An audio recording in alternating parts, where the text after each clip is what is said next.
दुष्यंत जी, क्योंकि हमने देखा है कि नंबर गेम में इस बार एनडीए को जो है बढ़त मिल रही है। पिछली बार के चुनावी आंकड़े बहुत अलग थे और समीकरण भी अलग था, क्योंकि नीतीश कुमार क्या स्टैंड लेंगे ये समझ नहीं आया, लेकिन इस बार बहुत क्लैरिटी है। लेकिन एक संशय जरूर है, क्योंकि नीतीश कुमार को लेकर, उनकी तबियत को लेकर के खूब चर्चे हुए हैं और ये भी आशंका जाहिर की गई कि हो सकता है कि बीजेपी उसको ओवरलैप कर ले, उनकी पार्टी को ओवरलैप कर ले। लेकिन जो इस समय नंबर गेम दिख रहा है, जो आंकड़े दिख रहे हैं, उसके बाद बिहार पॉलिटिक्स में क्या बदलाव देखते हैं आप? देखिए, अचानक से आंकड़े बदल जाना, अचानक से हमारे संजय भाई का दिल बदल जाना, थोड़ा यकीन नहीं हो रहा। कल तक ये नहीं, मैं उनको मुख्यमंत्री के रूप में स्वीकार करने के लिए तैयार नहीं थे। आपने कभी नीतीश कुमार जी को मुख्यमंत्री के रूप में अपना समर्थन नहीं दिया। आपका विकल्प खुला था। अभी 6 बजे तो आपने कह दिया हम तो उन्हीं के नाम पे लड़ रहे थे। लेकिन मैं 2-3 और बातें रखना चाहता हूँ। 120 के आसपास रैलियां तेजस्वी जी ने की जी, उनमें औसतन 40 लाख युवा ने भागीदारी की जी। वो लोग वोटर थे, वोट देने आए। एक वोटर के, एक युवा के पीछे 5 वोट भी आप जोड़ लीजिए तो 2 करोड़ लोग तो मतदाता तो सीधा कनेक्ट हो गया। पहले चरण के मतदान में अवश्य थोड़ा टक्कर कांटे किए, कहीं 1-2 सीटों से एनडीए गठबंधन आगे भी जा सकता है। लेकिन आज 80 सीटें हैं। 14 तारीख को मैं भी यहीं रहूंगा। ये पूरा आंकड़ा चेंज हो जाएगा। आंकड़ा चेंज हो जाएगा, महागठबंधन को बढ़त होगी, आप ये कह रहे हैं? जी 100% है। इंडिया अलायंस की गवर्नमेंट बनेगी। बढ़ा हुआ जो मत प्रतिशत है वो लोगों ने नाराजगी व्यक्त करी है। युवा को नौकरी मिली नहीं, पेपर लीक हो गया। लेकिन युवा नौकरी मांगने गया, उसको लाठी मिली। जी हाँ, देती मैं बीच में कैसे हो सकता चाहूंगी कि लगातार दिल्ली में जो ब्लास्ट हुआ है उसको लेकर अपडेट्स चल रहे हैं। एक अपडेट मैं अपने दर्शकों को बता दूं, फिर वापस हम चर्चा पे जुड़ेंगे। अमित शाह ने लगातार जो बैठक ली, बैठक के बाद तुरंत बाद ये तय किया गया कि दिल्ली ब्लास्ट की जांच जो है एनआईए को सौंप दी जाती है। हालांकि इस बात की चर्चा थी, लेकिन एनआईए को पूरी तरीके से इसको सौंपने की बात है। जल्द से जल्द रिपोर्ट सौंपने के लिए कहा भी गया है और साथ ही केंद्रीय गृह मंत्री ने एफएसएल को ब्लास्ट साइट के सैंपल्स की जांच और मैच करने के बाद जो ब्लास्ट में जो कार में बैठे लोगों थे उनके डीएनए सैंपल्स की जांच के लिए भी कहा गया है। ये बड़ा निर्देश है जाहिर तौर पे, और इसको जैसा कहा गया है कि बारीकी से तह तक जांच होगी और उसके बाद इस पर एक्शन होगा। ये अपडेट आया था, इसलिए जरूरी था कि हमारे दर्शकों को ये बात जी। तो दुष्यंत जी कह रहे थे कि ये जो आंकड़ा है अदिति वो बदल सकता है 14 को जब नतीजे आएंगे। प्रीति शेखर, प्रवक्ता बीजेपी, हमारे साथ जुड़ गई है। प्रीति जी, दुष्यंत जी जो कि राजनीतिक विश्लेषक, उन्होंने कहा कि पूरी तरीके से ये आंकड़ा बदल जाएगा। फिलहाल फेवर में आपके नजर जरूर आ रहा है, लेकिन बहुत सारे ऐसे मुद्दे हैं जो सॉर्ट नहीं हुआ है। ग्राउंड पर भी बेरोजगारी का जिक्र हो रहा है और अदिति सबसे बड़ा जिक्र अगर किसी चीज का हो रहा था तो वो शराबबंदी को लेकर के था।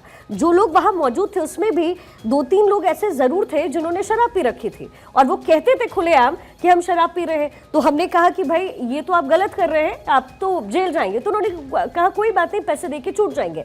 यानी अपनी एक बात से 2 चोट उन्होंने की, एक तो शराबबंदी को लेकर, दूसरा करप्शन को लेकर के। प्रीति जी, अगर ये आंकड़ा बदलता है तो जिम्मेदार कौन होगा इसका? देखिए, इसमें जो आज जो एग्जिट पोल आपके टीवी स्क्रीन पर दिख रहा है वो दरअसल एग्जैक्ट पोल में परिणत होने वाला है। और यह एग्जिट पोल इसलिए दिख रहा है ये आंकड़ा क्योंकि ना बिहार में महिलाओं ने, युवाओं ने बढ़कर मतदान किया है जी। वो एनडीए के पक्ष में किया है और इसलिए किया है क्योंकि उन्हें मोदी और नीतीश जी की जोड़ी पर भरोसा है। भरोसा इसलिए है क्योंकि आज युवाओं के लिए रोजगार के मुद्दे सबसे ज्यादा आम हुए, चर्चाएं सबसे ज्यादा हुई रोजगार के लिए। और तेजस्वी जी के पिताजी, माताजी जब सरकार में, जब राष्ट्रीय जनता दल की सरकार थी बिहार में, तो उन्होंने रोजगार के ऊपर कुछ भी वर्क नहीं किया।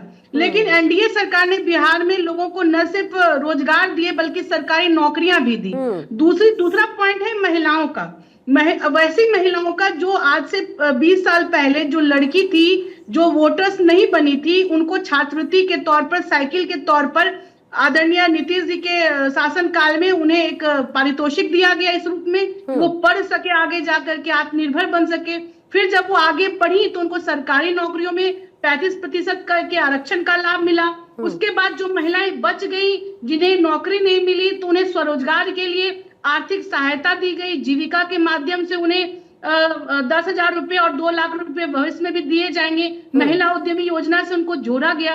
कहने का मेरा यह अर्थ है कि ये जो बम्पर वोटिंग और एग्जिट पोल में जो दिख रहा है कि मतलब हमारे पक्ष में बहुत ही अच्छे ढंग से सरकार हम लोग बनाने जा रहे हैं, तो उसके पीछे यही कारण है कि महिलाओं और युवाओं का सबसे बड़ा विश्वास है। और उसमें एक और चीज जुड़ जाता है, वो बुजुर्गों को आप बहुत समय से उनकी मांग थी कि उनके पेंशन की राशि बढ़ाई जानी चाहिए। हमारी सरकार ने उन्हें 400 रुपए से बढ़ाकर 1100 रुपए कर दिए। और इसको लेकर हमने बूथों पर यह देखा, चूंकि मैं एक राजनीतिक कार्यकर्ता हूँ, एक जनप्रतिनिधि भी हूँ, तो कई बूथों पर हमने देखा 80+ के भी बुजुर्ग आ रहे थे मतदान करने के लिए, और उनके अंदर में ये था कि हमको इस सरकार को बनाए रखना है, मोदी जी नीतीश जी को फिर से लाना है, फिर से बनाना है, और फिर से नहीं लाना है। इन लोगों की भी तादाद कम नहीं थी वहां ग्राउंड पर जो हमने देखा है।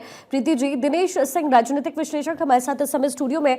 अदिति, बहुत सारे मुद्दे हैं, वो मुद्दे जो जेडीयू के लिए भारी है वो कौन से हैं, अगर आप सवाल कर सकें? देखिए, जो युवा वाला फैक्टर जो बात हो रही है, भले ही बीजेपी जेडीयू एनडीए क्लेम करे कि युवा हमें वोट कर रहा है, पर मैं जब जमीन पे गई मैंने देखा कि युवा को एक तरह का इशू है कि भाई 20 साल हो गए, ऐसे कोई नौकरियों का बहुत बड़ा इन्वेस्टमेंट नहीं आया। ये बात अलग है कि वो कहते हैं कि जब हम आते हैं जहां से भी वापस पलायन करके, जो भी अपना होली और छठ पर, तो उनको ये लगता है कि हाँ बदलाव दिख रहा है। ये बात ठीक है, उनको ये लगता है कि माताएं बहनें सुरक्षित हैं, ठीक है, घर में। अच्छा, आधा तो इशू क्या है, लेबर का इशू ये है, वो मैं उस पर बाद में आऊंगी।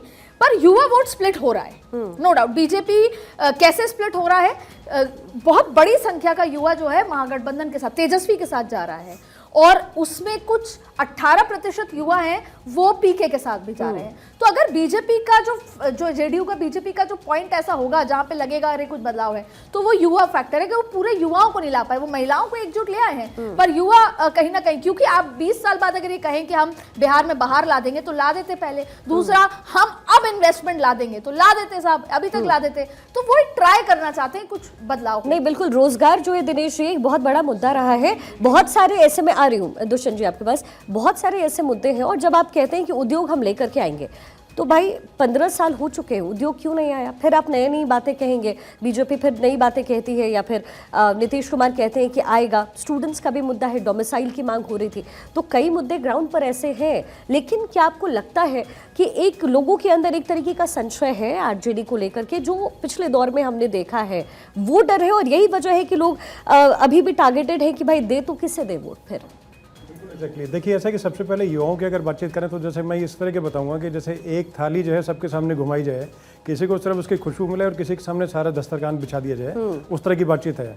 पीके को पूरी, जैसे आप ग्राउंड पर ही तो आपने देखा होगा कि जैसे वहाँ पर जैसे ज़मीन पर जैसे कि मतलब कोई किसी भी चैनल की, चाहे आपके चैनल या किसी भी चैनल की होगी, तो वहाँ पर पीके के समर्थक वहाँ पर नजर आए, जिनमें युवाओं की संख्या बहुत ज़्यादा थी जैसे। और उसी तरीके से जैसे कि जहाँ पर योगी जी नहीं रहे, वहाँ पर तो लोग मतलब एक तरह से वो कह रहे शर्ट फाड़ने को तैयार थे कि हमारे अगर सीने को चीर के देखेंगे तो हम लोग हनुमान की तरह, और राम जी की जैसे कि वो तस्वीर थी, तो उस तरीके से योगी जी हमारे सीने में है उस तरीके से। और स्ट्राइक रेट जैसे योगी जी की पहले से बेहतर रही, सब कुछ रही चीजें, तो वो सब चीजें। और दूसरी बात देखिए कि आज से 20 साल पहले की जैसे शिकारी अगर बात करते हैं, तो 2003-04 का जो बजट था आरजेडी का आखिरी बजट, उस टाइम पे बजट कितना था? उस टाइम बजट था 23,000 कुछ करोड़ रुपया, वो आज पहुंच चुका है 3.25 लाख करोड़ रुपया। तो वो बदला तो स्पष्ट है पूरे तरीके से।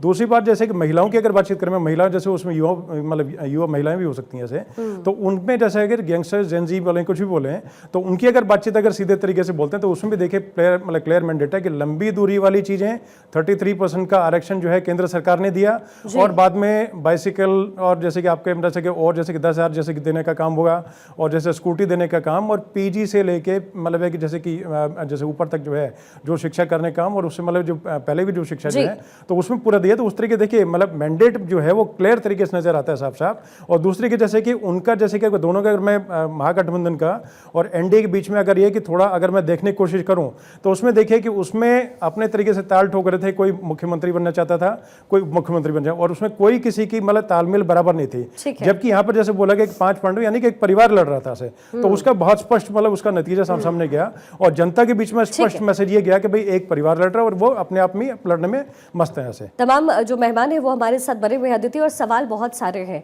सवाल ये भी है कि क्या बिहार की जनता को ऑप्शंस नहीं मिल रहा है और इसीलिए वो पुरानी सरकार को वापस लौटा रही है, या फिर नीतीश कुमार और बीजेपी ने, प्रधानमंत्री मोदी ने खुल करके इतना काम किया है, इतने चेंजेस बिहार में आए हैं कि बीजेपी, अब बिहार की जनता जो है वो अभी भी बीजेपी जेडीयू पर विश्वास रखती है।